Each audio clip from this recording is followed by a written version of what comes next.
So good evening and welcome to our Works in Process, where we're going to talk about AFTERITE, the new work to Stravinsky's Rite of Spring, choreographed by Wayne McGregor.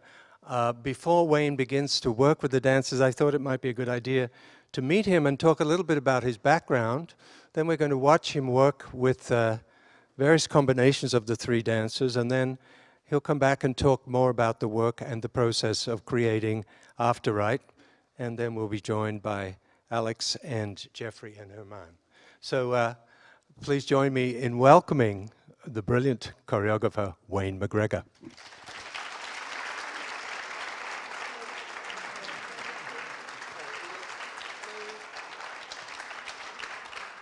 Hello. Hi. So it's fascinating to me that so many of the great classical ballet companies are asking you to do works for them when your background is really not classical ballet. Can you talk a little bit about what your background is and how you came to get to this place? Yeah, sure. We were talking a bit about this yesterday, and I said that I first started dancing by being inspired by John Travolta, which is totally true. I grew up in Manchester in the 1970s, and those movies like Grease and Saturday Night Fever were really prevalent. But I was thinking about it a bit further today, and I realized that actually I started dancing before that. We used to do a thing when we were in primary school, so small school, called English country dancing. Oh, yes. And I used to love this English country dancing, and I realized, you know, we've got a big thing in the UK now that the arts provision in schools is being kind of cut further and further. Mm-hmm. And this opportunity to actually work collaboratively with other young people, even from a very, very small age, really restricts some of the amazing things that dance offers you to be able to do. So, for example, if you dance around a maypole, you have an amazing beginning to work out how you work in spatial forms and working in relationship to other people. Or if you're working on a square dance, you feel for the first time probably the weight of another dancer, the pull of another dancer, and all of those really amazing things that you learn when you're a young person doing those things are kind of getting edited out, certainly in the UK education system. But that gave me my first moments and inspirations to dance. You went to, was it like a conservatory, a dance school, or I went to university. Yeah, I went to university. So you studied dance and also choreography? Yeah, I'd studied choreography and semiotics, which is the signs and symbols of life. Watch out, yeah. So I mean, you know, again, you know, a part of the job of a choreographer is looking at bodies and responding to perhaps what some of the external manifestations of the inner life are. So your body has a thing called physical leakage, right? So when you watch somebody, you can often they have a tell. Yeah, you know it in poker, you know it in real life. They have a tell. Often the way in which they sit or stand says something of their interior life, and in a way, dancing is an extension of that. It's something which is developed from that. So semiotics is something around the science of that. So part of your education as dance was also working in the Le Monde style. Was that here in New York City? Yeah, I did some classes here, which was really amazing, in university also. Right. But after I finished university, I came to New York for almost a year and just did lots of pickup classes. And then I went back to the UK. I was just 21 and you started a company. I started a company, which I've had for 25 years. Now, did you dance in the company as well? I did, yeah. So the first 15 years, I danced in my own work. And we performed all over the world, yeah. And did it start out kind of with a major donor and fancy, or was it small scale? And yeah, we don't really do the major donor thing in the UK in the same way. Oh, no, not really. Lots of government money. We would like to, but we don't quite know. I mean, you had funding to start? Yeah, I mean, I think one of the great things then in the early 90s in the UK is that the government, the Arts Council, decided that they wanted to invest in kind of young choreographic talent or young artistic talent who were developing their own work and making small companies. And so I remember I got my first grant in that way, and I've had a grant from the Arts Council ever since. And it's really amazing. It's really very, very important to have support at a young age. In some ways, it's incredible we have all of this support for the major work. You know, this is really, really important. But if the kind of the lifeblood of kind of choreography isn't developed from a young age, it's very difficult all of a sudden just to be hijacked into those bigger spaces. So this kind of ladders of opportunity is really important. It's something that I really believe in, that, you know, investing in the beginning and then keeping that investing going over time really pays dividends. It's something I'm very passionate about. Right. So you began to choreograph on ballet dancers. How did that happen? It happened because I was working on an opera with a brilliant theatre director called David Laveau, and we were doing a production of Salome, English National Opera. And his then girlfriend was an amazing dancer called Viviana Durante, who was a principal at the Royal Ballet. And she saw the work that I had made on Salome and said, why don't we do something together? And that was the beginning, really. And I made a duet for her and I that we danced together. It was very funny. We went to the stage, and it was in Nottingham. And we were stood on the stage, and the first thing Viviana said was, is this the wings? I was like, no, it's the whole stage. It's the whole stage. She's like, oh, okay, welcome to a new reality. So Viviana was on point. She was, yeah. And did that have any concerns for you? Were you concerned about choreographing on point? Or? You know, for me, I feel that choreography is a kind of a big adventure. It's about having kind of a playful attitude to finding and inventing language. And so, you know, I just love those dancers who, when you ask them, can you try this, that they're already doing it. And those are the dancers that I really, really kind of gravitate towards in any process, those kind of can-do dancers. Right. And I have to say that, you know, the ABT dancers are very can-do. You know, I feel like really slow in comparison to their speed, which is very, very unusual. And I really like that kind of the hunger for trying and experimenting. So I think there's never a problem working with dancers as long as they are not looking in the mirror and judging themselves. I think part of the job of a choreographer who's making perhaps new work and making work which is outside of a lexicon that is known is just to have an opportunity to just try, but you have to feel it from the inside, not look at it from the outside objectively and making a decision about it. Right. Right, and your job, of course, is to bring it out of them, new vocabulary, teach them, but then have them feel comfortable in it. And yeah, I mean, I guess it's about co-authoring rather than teaching. So I guess it's about offering suggestions. So one way I might work by coming in one day and having a phrase that I want to share. That's, you know, a conventional way you would think that choreographers work. Another way is I might think about working with them almost like kind of architectural objects to think with, and that you move them and they offer suggestions and you start to create a dynamic between bodies.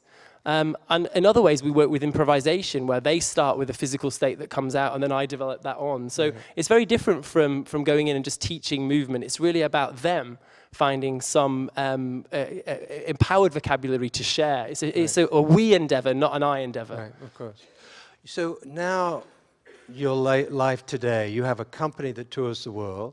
You make works for them every year? No, I only make a piece for them every 3 years, because our touring cycle around the world is every 3 years. That one piece? They tour, yeah, one or two pieces. They kind of slightly overlap, but yeah, so they're touring those pieces around the world, and then I'll make a new one. I just made a big piece called Autobiography, which was based on my genetic sequence. I had my genome sequence. Tell that story a little bit. Well, I was just really interested in this idea that your genetics in some way is the essence of you, and that where science is going, where gene science is going, even though we only understand a small part of the genetic code, there's something really fascinating for me about, well, what is in that? And so we work with these incredible scientists at Cambridge to help us just start to unpick what was in my autobiography, if you like, my genetic code. And what's interesting about your genes is, of course, they can tell you something about your ancestral past, they can tell you something about looking backwards, but also they have indicators for the future in some way, and those might be potential predictions for the future of your health, for example. So there's something about genetics which is looking backward and forwards at the same time, and I think that's really what we're trying to do in ballet now as well. We're trying to build on kind of the legacy and history of incredible work that's happened over the time that ballet's been in our world, and at the same time we're trying to use that to catapult new imaginings and find new ways of dealing with and understanding the world that we live in now. Right. So the other part of my what I was getting at, my point, was you choreograph for your company Wayne McGregor. Yeah. And you also choreograph for major companies, and you do a lot of preparation before you. How many works a year would you do? I mean, what's normal for you? Well, I really like to have a very kind of eclectic year, so I plan my year very carefully, because I also work in movies and opera and plays, and I work in fashion. And you never say no to outreach. Monica Mason told me you were amazing. I don't know. I do. My company, we work with 10,000 young people a year, so we're very, very passionate about giving young people creative skills to make up their own dances. So I'm not so interested in them dancing like me, but I am interested in them learning some kind of choreographic skills, if you like, to empower them to be as creative and for their voices to come forward. So, I like an eclectic year. So I make a piece every year for the Royal Ballet. Obviously, that's part of my commitment to being the resident choreographer for the Royal Ballet. And then I tend only to make 1 or 2 other ballets in the year. I don't do lots and lots. And then, like for example, last year I was working on the new Fantastic Beasts movie, because I worked on the Harry Potter franchise. And so that's all about, motion capture and monsters. And I worked on a brilliant movie, I don't know if any of you have seen it, called Sing, which is this animation we did all those dancing pigs, So the world is very kind of diverse in terms of it's amazing really what choreography, where choreography can sit. Choreography just doesn't sit, even though it's wonderful, on stages. It sits in many other places. And if you think about it now, with the development of virtual reality and artificial intelligence and machine learning, the potential for choreographers to work in other spaces is really, really opening up. So how did this commission at ABT come about? Did the phone ring one day and it was Kevin McKenzie on the other end? Yeah, I've been talking to Kevin for a while, and obviously I'd seen the company a lot, and hoping that we would find a moment to work together. And then originally I was going to do a production of the Rite of Spring at the Bolshoi, and many of you probably remember that at the time the Bolshoi were having a few difficulties with acid, and those difficulties with acid were 2 days before I was supposed to go. So. In the end, I didn't go for lots of reasons, but more that actually, the Bolshoi is an amazing organization. I've had some phenomenal times there, and the dancers are absolutely incredible. But in a way, when you're creating a new work, you need really the support of the whole company around that creative endeavor. It's not just the dancers, it's the whole management structure, it's the production team, it's all of these amazing people that make up this organism of a ballet company working towards supporting you to create this work. And I just felt that the Bolshoi at that time were a bit too much in flux to support that. So Alexei at the time was in London. He was choreographing for the Royal Ballet, and he found out that I wasn't then doing it there. And I think he might have mentioned it to Kevin. And Kevin said, oh, well, what were some of your ideas? And then we just started again, basically. And you said that the ideas that you had for the Bolshoi production were very different from what the ideas you had for ABT. So what was that all about? Well, I think for me, when I go to a new place to choreograph, I like to choreograph in the context in which I'm working. So it's not just the dances, it's the history of that company, it's the kind of socio-political situation where you are. And it just felt that the kind of the Russian ideal for a Rite of Spring there did not fit at all with what we wanted to present here in New York. And Kevin was really great. He was super open about us suggesting something else. And so we suggested something, and we totally started again, which was really thrilling, actually, to go through one kind of cycle of experimentation and then having the confidence to drop it and start again. It was really refreshing. It seems the confidence is not a problem with you. I can imagine you as a little boy. You probably. I know. I think I was probably really annoying. No, I'm sure that. I think I was always like, Mum, why is it like that? Mum, Dad, why is it like that? Yeah, that actually, one of the things I really respect about my parents, and one of the things I love about my parents, they didn't come at all from an arts background. They had no arts experience. They were from really working class families. Both of them are from kind of Scottish farming stock, if you like. And the great thing I think that they empowered in me was this sense of just have a go at something, just really try. So if I took up, for example, a musical instrument, I couldn't just, so I did the trumpet and tenor horn when I was growing up. I wasn't allowed to do it just for like 2 weeks. I had to really commit to it and see it through. And I think that whole idea of hard work and just having a go and being kind of fearless about that has allowed for a kind of hopefully a natural confidence rather than an overconfidence.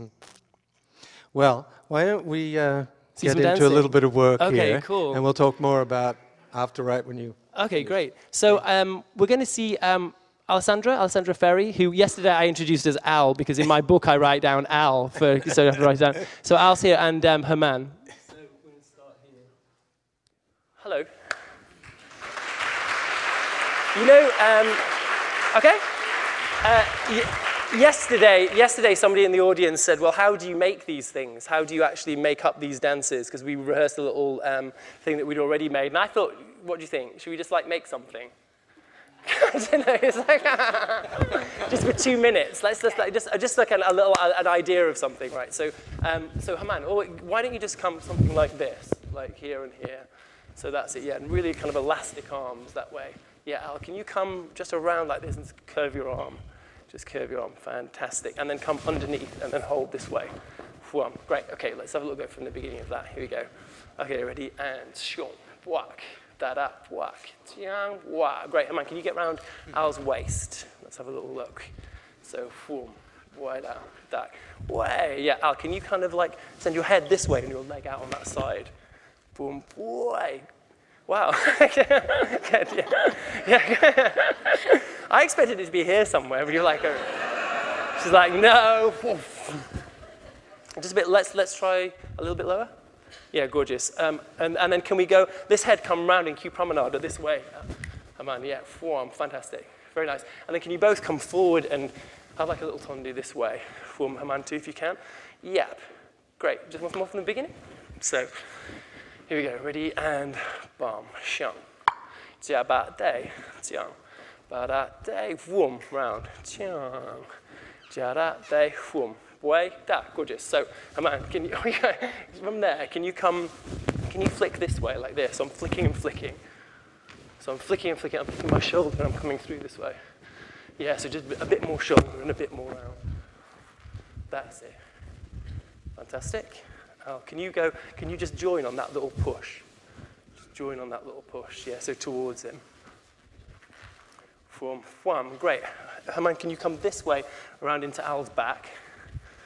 Al, can you go back on point? Go back in point, yeah, great, combre. Yeah, I'm gonna come round just for a little bit, half a turn. And I'm gonna run backwards and go back the other way. Like that. Gorgeous, yeah. Something like that. Imagine 8 hours with me. It's like, it's young. So there, yeah, he's coming up this side and a push. You go through into our arms this way. Jiadam. Boom. A little combre. Whoom. Great. Around and a rondejam. Rondejam back. Yeah. Rondejam back. Great. That's all. Let's just do that little sequence. So, nice and slow. Here you go. Ready? And whoom.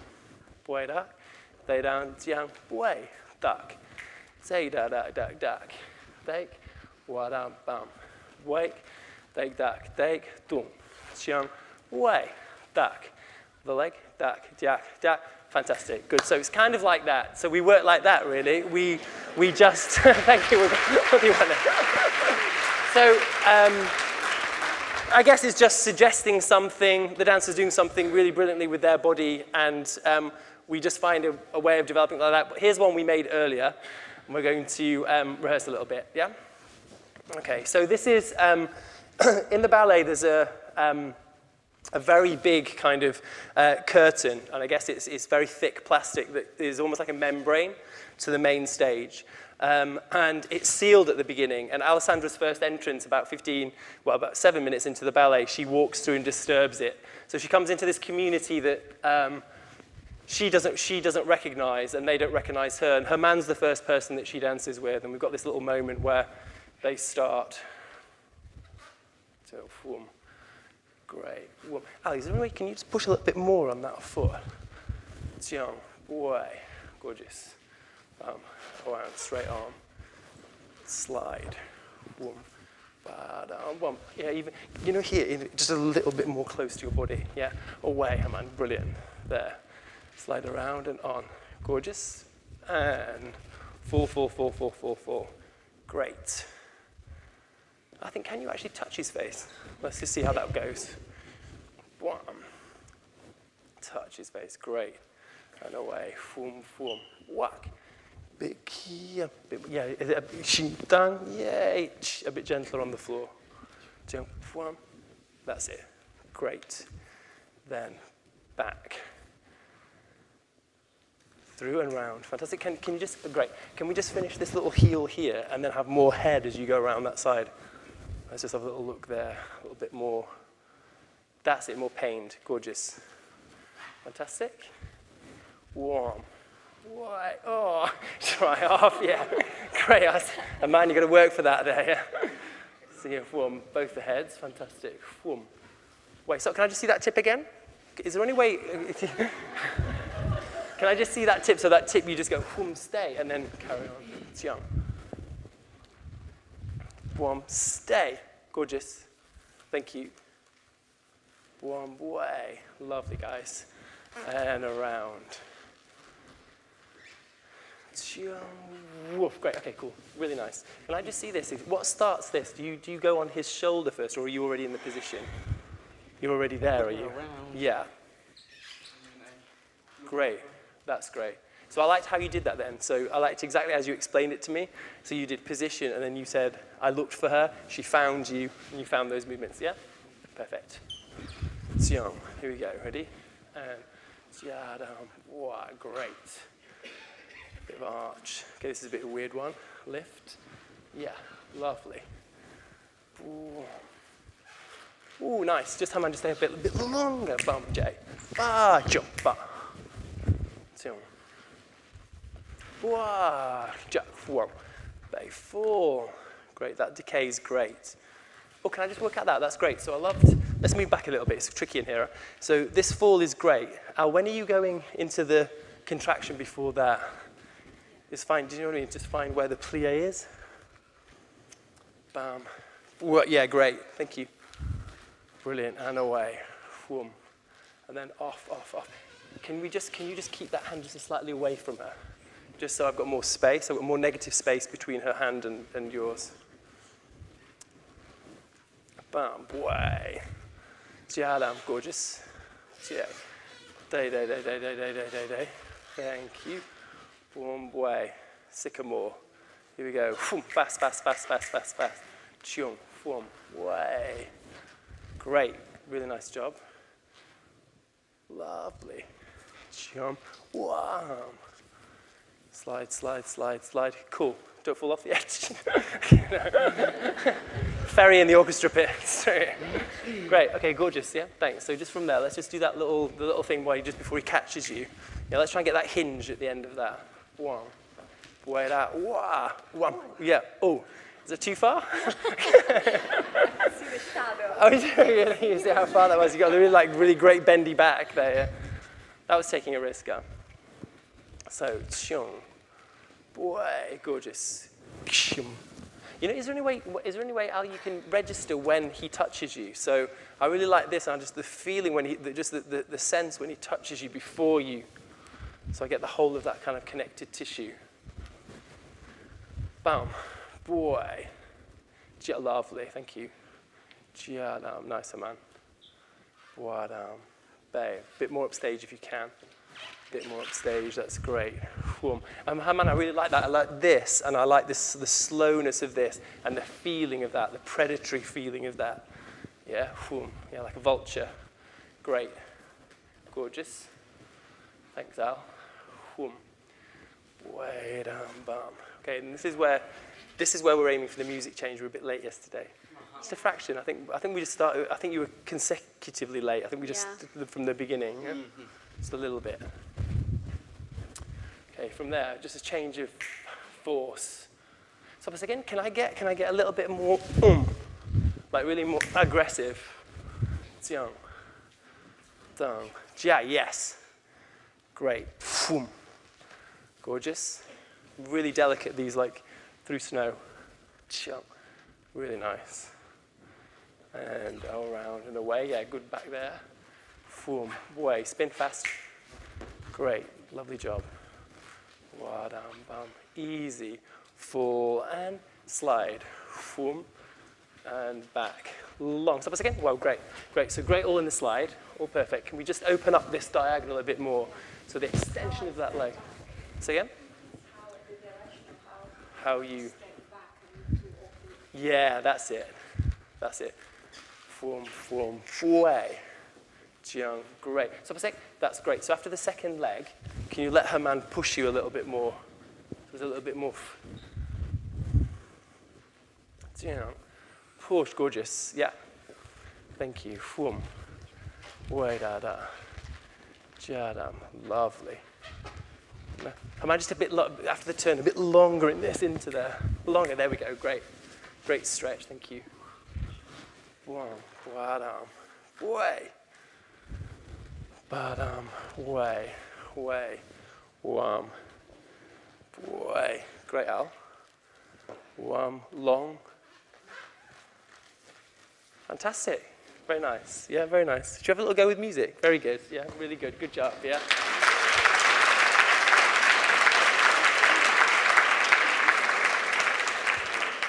I beg them, make more mistakes. Make more mistakes. Okay, let's have a try. Nice and easy. Very elastic. Yeah, really animal.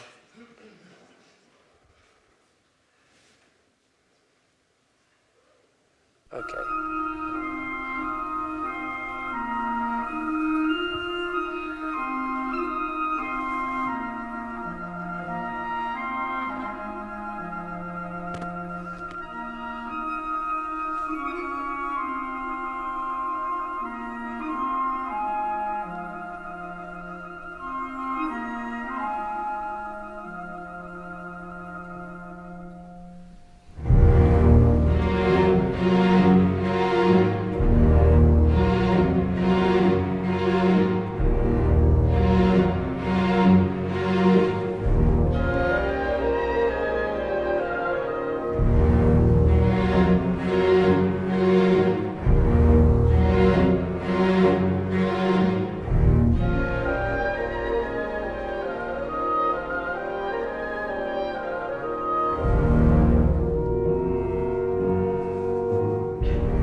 Thank you. Thanks, guys. Thank you. Yeah. Smashed there. Thank you. Thanks, Amanda. Thank you. Thanks. Thanks so much. So it's a real pleasure to work with these two. I've worked with Alessandra, obviously, a bit in London, and then I made a duet for Alessandra and Herman for the City Centre a few years ago. So it's really a pleasure to come back to kind of their physicality. We're going to work now with Jeff and Herman. Jeff I also know, because I know him when he used to dance in Boston. And he's here in the... So Herman is like getting dragged from the wings. Yesterday it was very funny. He went in the wings and he was ready to go home. I was like, no, we're carrying on. He was like, he had his trousers down. He was like, here we go. So we're just going to have, so this is the very beginning of the ballet, you know, and you know in the original, actually, the curtain is down and the orchestra play the introduction. There are versions where, obviously, this is also dance, but it's such a kind of iconic, haunting piece of music. Everybody knows that piece of music when you're thinking about the Rite of Spring, and this is what we've been working on for that. So should we have a little go? Let's have a little walk through. Let's see if there's got a few notes I can do for you. You know this, I think this should be like when you come together, this absolute sense of recognition, almost like brothers, it's like brotherly, start this kind of like pact, you know? So this kind of, you start off this whole ritual that's going to happen.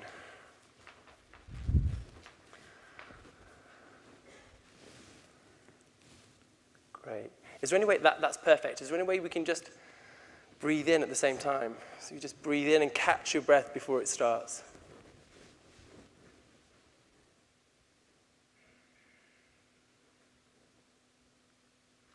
Great. I'm really heavy, that's nice. Boom, stop a sec. Jeff, can you just let Herman get a little bit further back before you collapse in? There you go. Boy. Cool. Beautiful. Way down. Wow.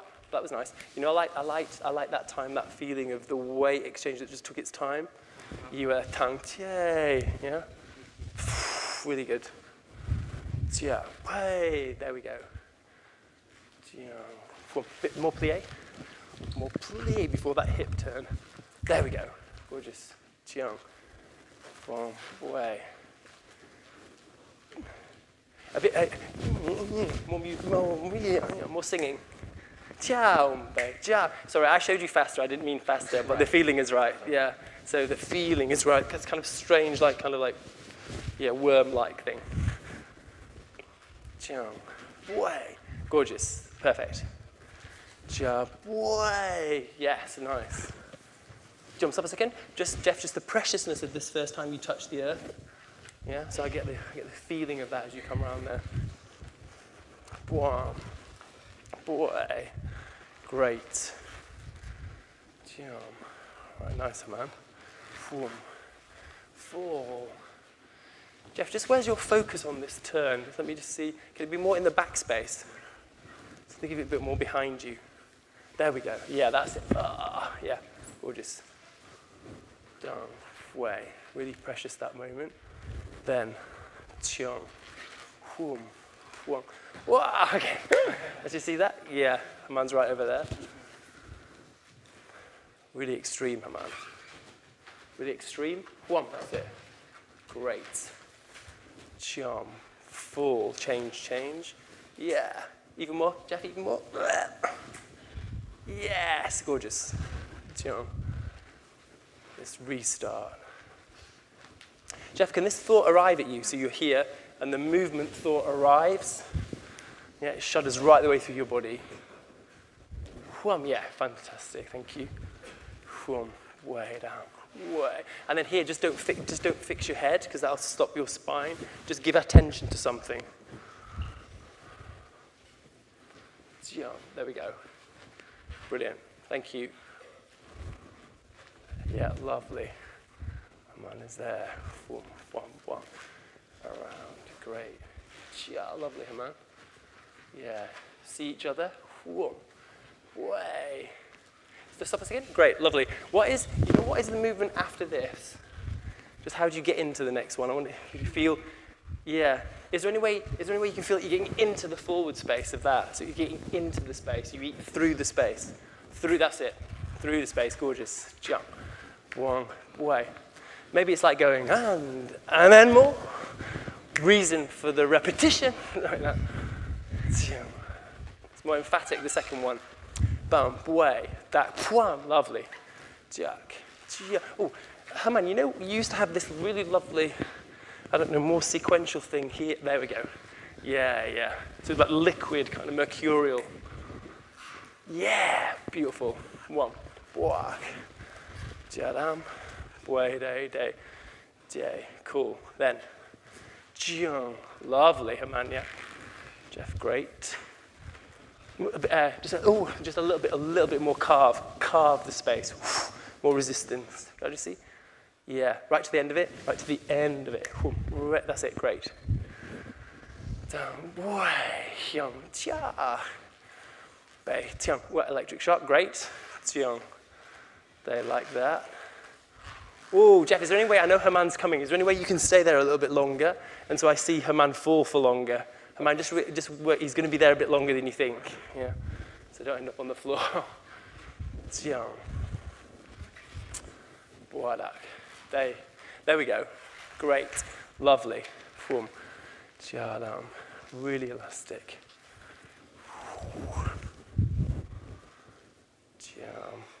Yeah.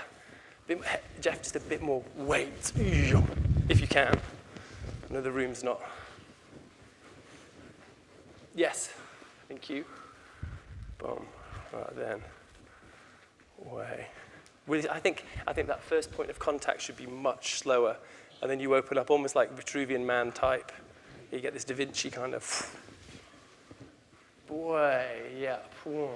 Like day down. Boy. That, gorgeous.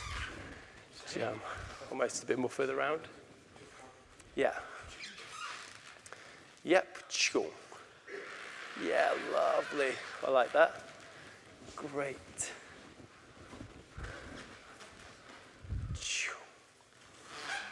Whoa. Okay, great. Great. So just from the second one of this, how can I just get, so that time I got connect and change, and I'd love to be change like that. It's a through movement rather than two movements, yeah? Just see how we get there. One. Ready, and change. There we go. And there we go. Great. Tango movement. Boom. Boy. Easy. Big leg. Off, off, off. Stop a second. Is there a way, Jeff, you can be a bit more off, more risk forward? Mm-hmm. So really outside your body. Boom. Down. Stay down. Bam. Boy. Gorgeous. Thank you. Nearly there. Warm dive. Yes. Way kick. Down. Repeat, a bit more violent. Bam. Down. Whoop. Bit more violent. Great. Jump. Bam. Bay. Wow. Nice head.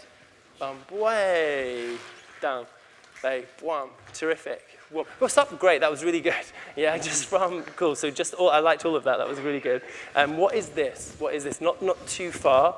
Just makes it some more really like a tilt and a tilt quite strong. So I see two really clear positions. Yeah, not too much. Tiam. That's it. Tang. Che. Puang. Wait. Tiam. It's like repeat of the beginning. Wadam bam. Wah. Right outside there, back there. Yeah, easy. Easy, then let's look at this end. Let's see the difference now. The difference in state. And it kicks off. Gorgeous. Should we just have a little go? Really elastic, yeah? Let's have a little go.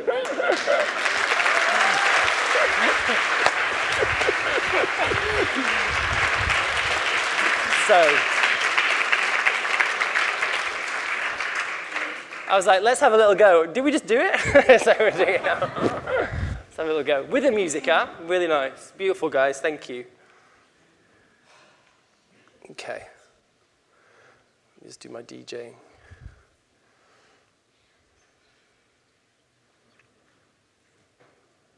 Okay, thanks.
Thanks so much, guys. Well done. Thank you. Thanks, Herman. Thank you. Thank you. Thank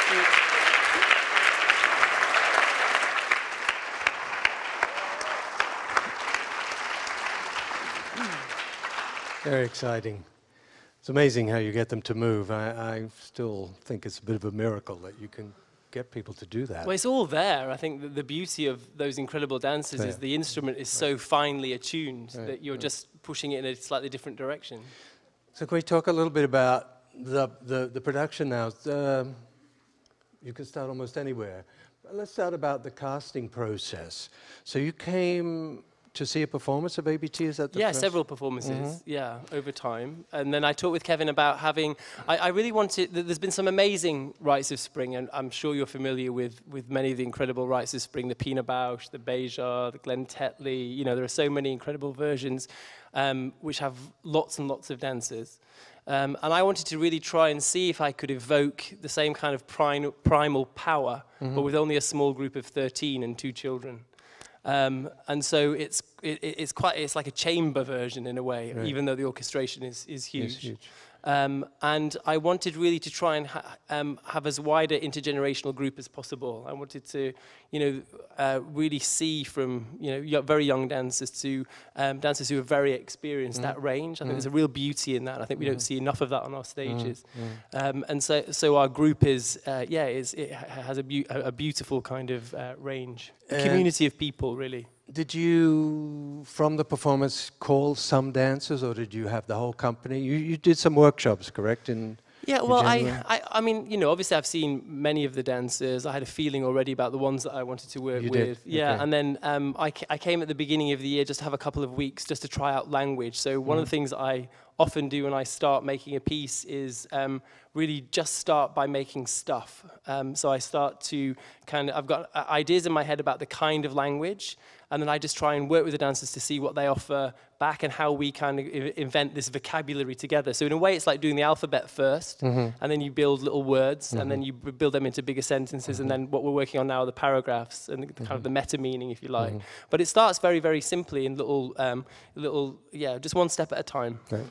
So, and I hear that in the process, in the workshop, you weren't using the music, the actual music. You were using all sorts of different sounds, right? I very rarely use the music when I start that process of language, because I think partly, we all know the power of music to make you feel certain things. The great thing about music is that you get it in your sense organ, the ears, and it sits inside or inhabits the whole of your body. And you can't help but be moved or irritated or feel there's kind of an oppression at the back of the neck. It has a physical relationship to you. So I like to try and prime the studio when I'm working with an idea of the kind of physicality that I would like to elicit. So I use music ranging from, it might be Baroque music, or it might be very extreme. I've got one guy who's like a noise terrorist, and it's, we had one day, we were rehearsing, and it was this incredibly weird noise, and I thought, gosh, that's not the music. And someone said, Wayne, it's the radiators. So it's fine. So they were very, very close. So I like music to put the dancers in a state, in a physical state. And in a way, for me, dancing is about shifting states of being, if you like. It's about shifting states of presence. So I guess that's what I'm trying in those few weeks. Also getting to know dancers that I have never worked with, and providing hopefully enough space and options for them to contribute to the process, to re-divert what is possible. The piece emerges. It's not something that's fixed in my head that I just color in with anybody. The piece is about these individuals who offer these incredible gifts to me to work with and knit into a bigger work. Is there any narrative in the piece? It's interesting because, often people talk about my work and say that it's abstract, as if that means without meaning. And for me, I had always understood abstract to mean that you make the meaning, the viewer. So it's not that it's absent of meaning. So when I talk about meaning, I think as human beings, what we talk about is narrative, is versions of stories or multiple stories. And so I think that all pieces can't help but be inherently narrative. Right. Because what we're doing as members of the audience is trying to work out what is being communicated in some way. So this is a very long way round to say. Are you really answering my question here? To say that for me, there's a very clear kind of progression and narrative structure to the work. But what's important for me is for the audiences to come as open as possible, and for them to fill in the spaces and them to construct the meaning of the work. So the meaning emerges rather than me saying the meaning is fixed. But what I can tell you is that there's a mother, there are 2 children, there are perhaps 2 brothers, and there's a community of people, and there is death as well as there is life. So I think, you know, already it's very redolent with meaning when you bring children onto the stage, and especially in the context of this. And children, part of the scenography is a very big box, which is almost like a place where you would culture living things. And it's got some vegetation, and it's got 2 little girls in it. And it's really an interesting kind of environment that contrasts with the kind of the ritual space on the outside.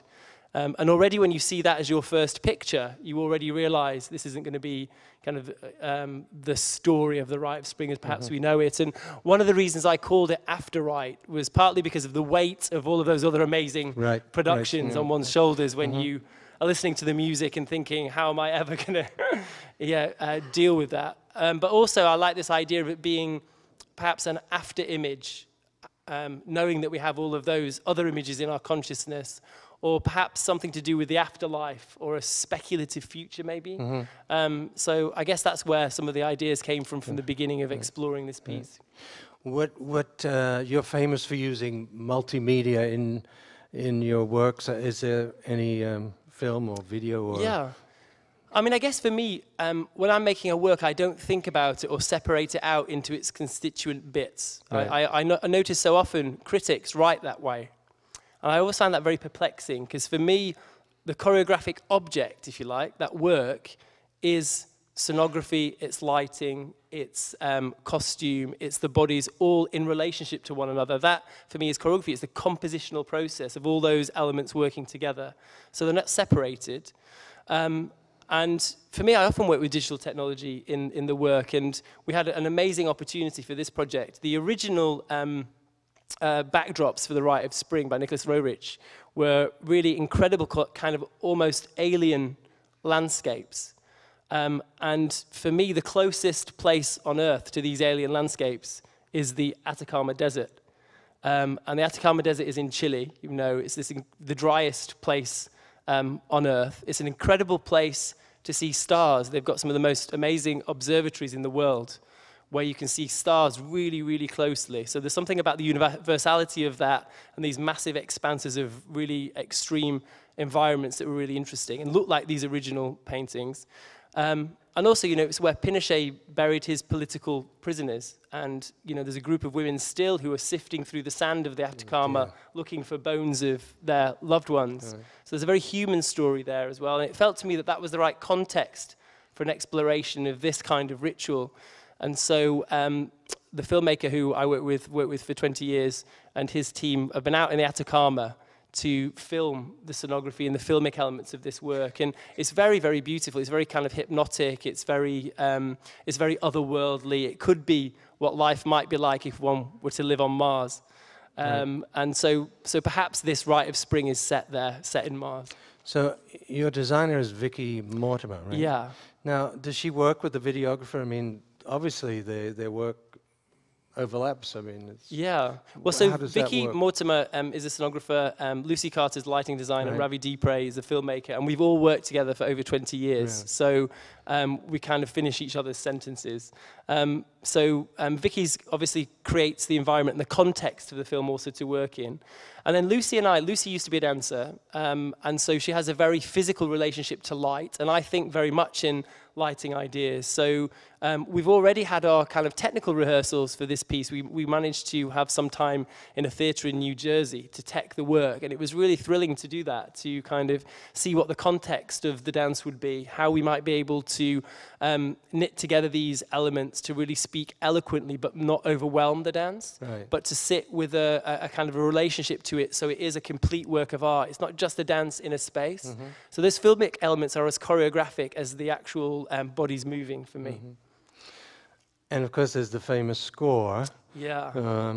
Where Nijinsky apparently was in the wings calling out counts to dancers, so that it is difficult music. Are you going to actually count?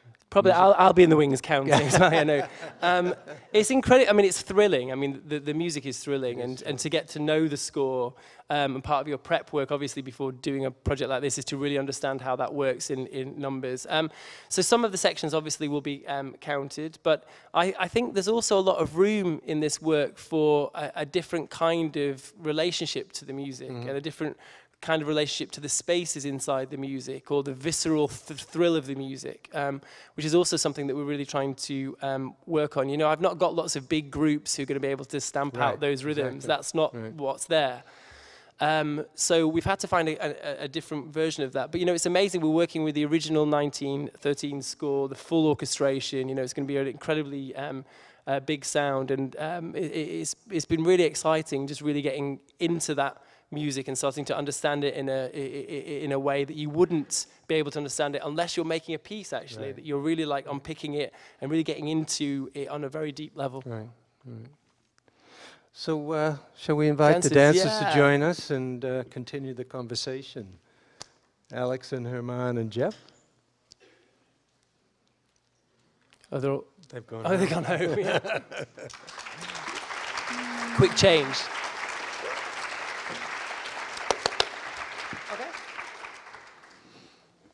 So, Alex, you worked with Wayne first, making a piece called Wolfworks for the Royal Ballet. Yes.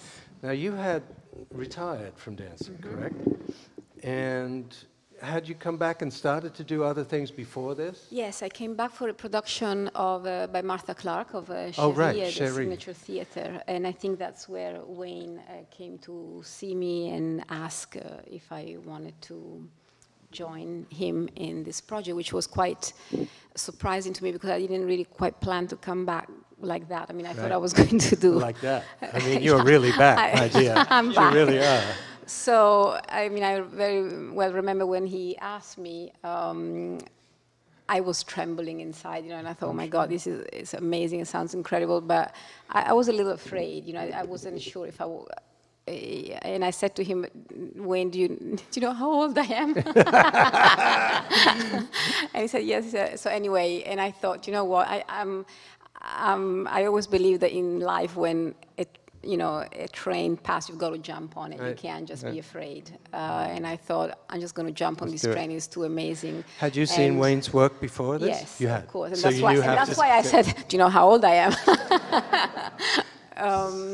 But it was really an incredible experience to work on with Wayne here, but on Wolfworks, which was my first time. It just opened a whole new experience about approaching a dance work.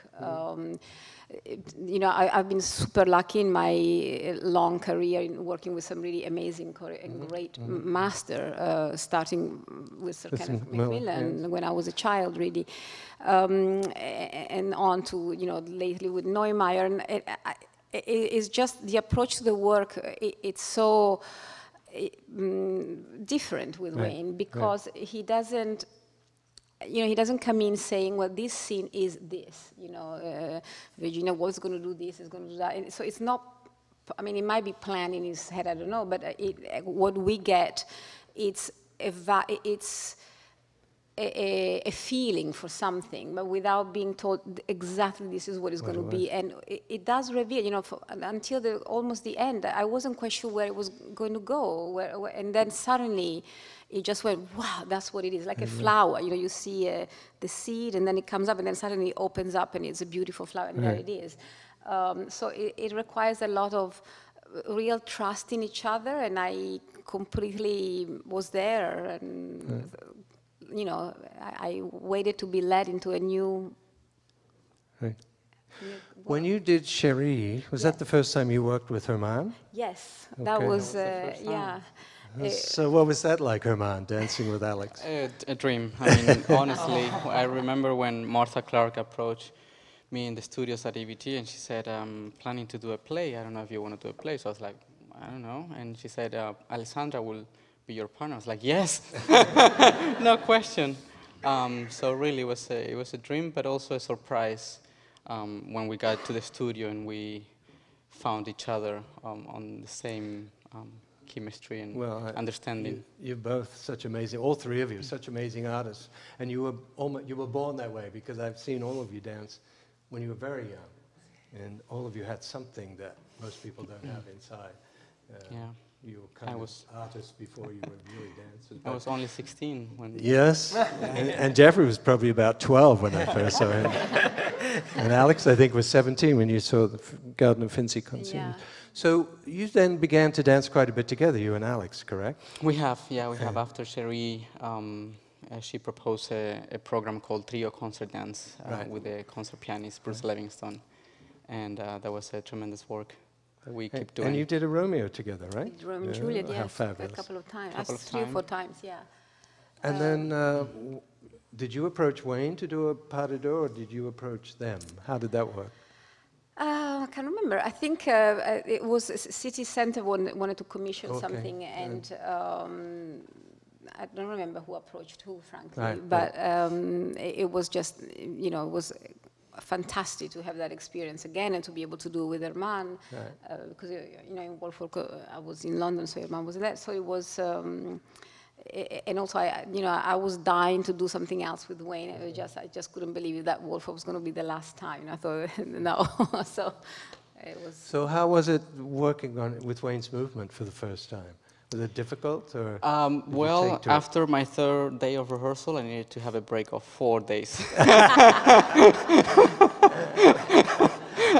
I remember the first day, I was like, oh, wow. 2nd day, wow. 3rd day, I'm like, sorry, I need a break. It was quite beautiful, though. I have to say that the way he works with my body, and that's what I appreciate of him, that is really a collaboration. He's bringing me to his world, but it's still keeping who I am and my body movement, and that's very much appreciated. And then Jeffrey, you were with the Boston Ballet when Wayne came there to make a piece. Yeah, we restaged Chroma twice. There. So he set it on Boston. Yeah, one of his assistants came and he taught it to us, and I think about the same first 3 days we were very tired and sore. But yeah, it was an incredible experience too. Obviously, it was our first time, almost all of us, working with in Wayne's choreography. So definitely Wayne's world. Wayne's World. Did you come to Boston and work with them? I did, you yeah, did. Absolutely, yeah. So it must help that these 3 dancers have worked with you before. Somehow it breaks the ice with that kind of... Yeah. I just think good dancers are good dancers, and I just think that, and I think when you work with amazing dancers, you don't want to not work with them. Right. It just is that, and you know, I mean, you know, they said, oh, you know, they had 3 days thing, but they were all natural, kind of had a natural affinity to it, and you can see it straight away. Yeah, a natural affinity to doing that. But I think the natural affinity also comes from here.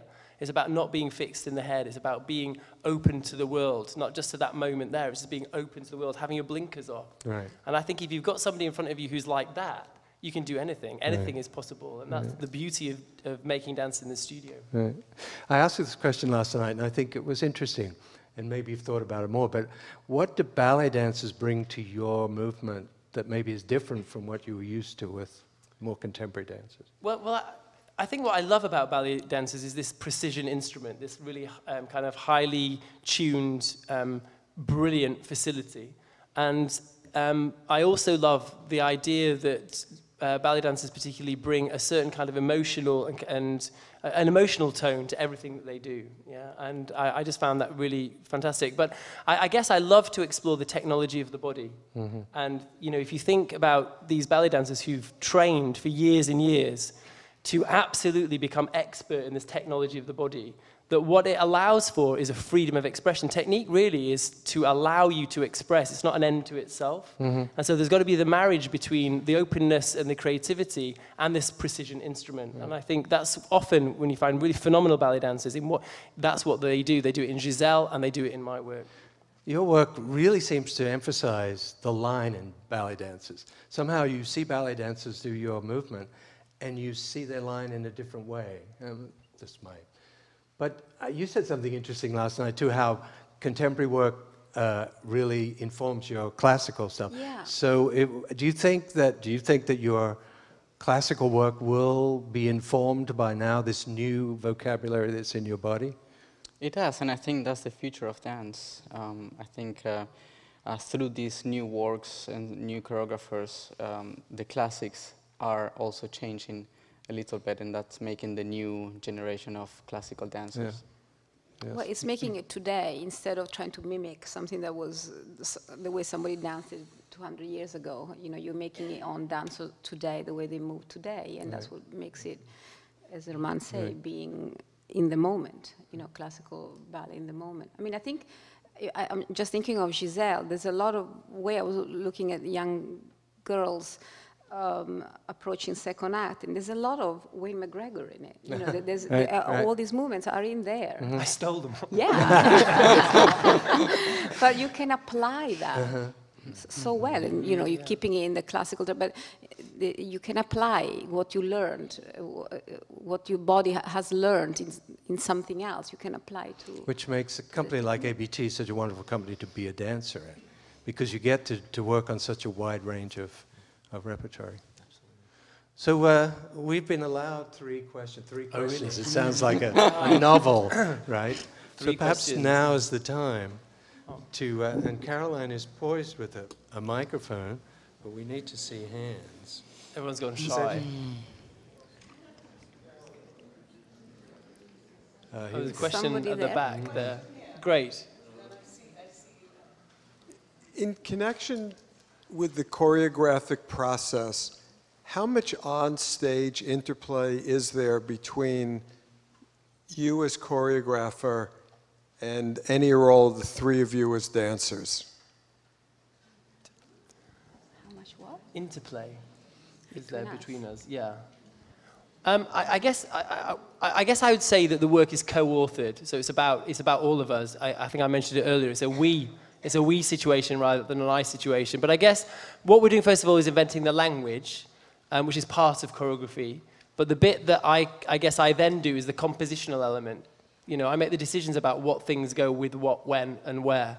And that compositional element is more authorial. That's kind of coming more from me. So I guess the invention of the language is shared, and then the compositional element is not so shared. There's a question there. Hi. Hi. I have a question for you as a woman on point for many years who stopped. I saw you when you stopped. I saw you on point. I was a classic ballet dancer myself before I taught for many years. But anyway, how did you get back into point shoes after this long hiatus? It must have been torture. Good question. That's a great question. Yeah, it is. It was. With a lot of work. I'm really stubborn, and I just felt that I had still a lot in me that I wanted to express, and I knew that that was my tool, and I'm not afraid of hard work, basically. Yeah.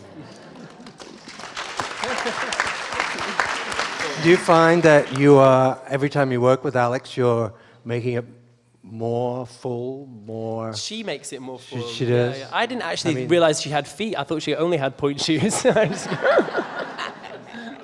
Until I took them off in Wolf work. Is there one more question? Yes, somewhere? Rilla. Yeah, there's someone right down there. Shout it out.